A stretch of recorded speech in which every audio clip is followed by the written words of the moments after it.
Beulah Rucker was born in 1888 in Banks County, Georgia, to African-American sharecroppers. Growing up, she learned her ABCs by looking at newspapers that had been plastered on the walls of the cabin for warmth. And she taught herself to read, about reading newspapers on the wall. And she just had that thing. She just always wanted to be a teacher. Some people are born like that. They just want to do something. That's what they work toward, and that's what they do. When she was 5 years old, Beulah attended her first school in a small wooden church in Banks County called Neal's Grove. After her first day, she came home and told her mother that she wanted to be a teacher, and her dream was born.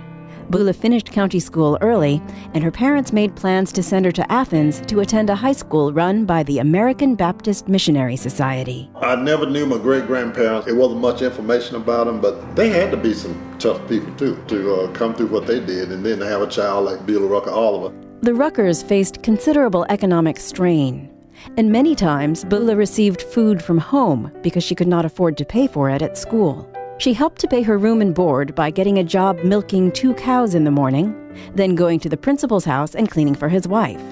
When school let out for vacations, Beulah was usually able to keep her jobs, allowing her to save a little money, which she sent home to her parents. She was just so capable and so dedicated, and somebody that didn't give up against huge odds of not having money and not having a lot of resources, but yet she persevered.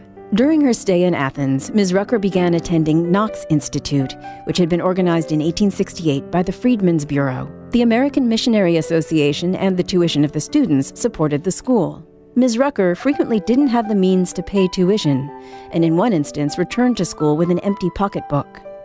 When it came time to pay the principal, she offered out her hands, saying, "Here are my hands, they can work," to which he responded by moving her along in line.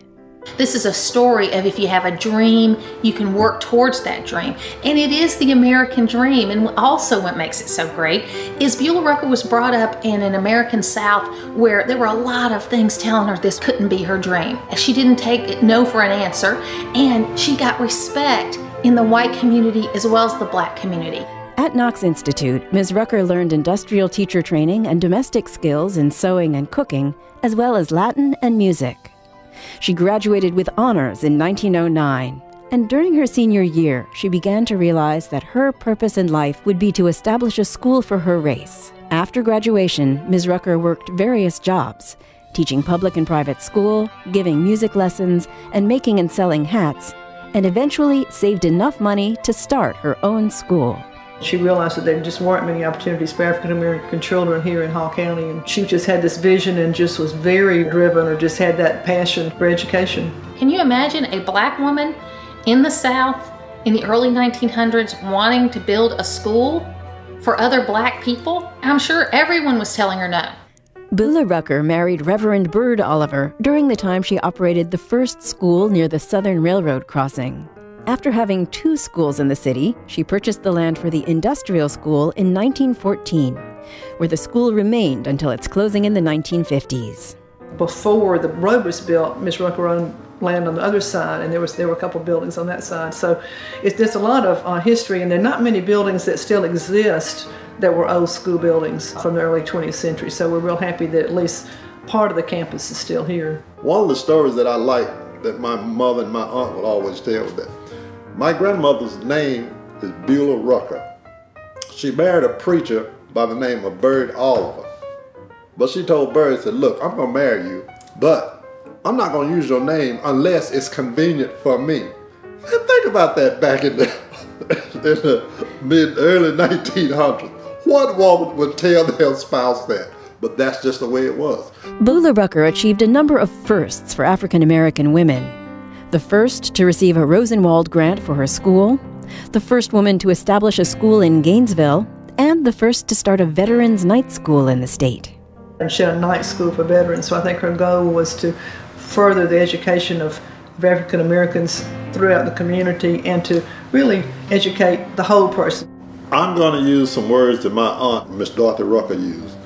She said, and I'm quoting her, "Mama wanted to teach, teach, teach. The only thing she liked better than teaching was more of it."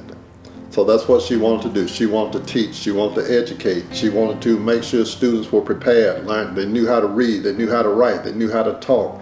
The segregation world started to end because of people like Beulah Rucker that stood up and did great things that no one could deny. But we don't change our nation for the better without changing hearts and minds. And Beulah Rucker was about changing hearts and minds. She was an amazing lady. When you're growing up in a family and these people belong to you, you pay no attention to it.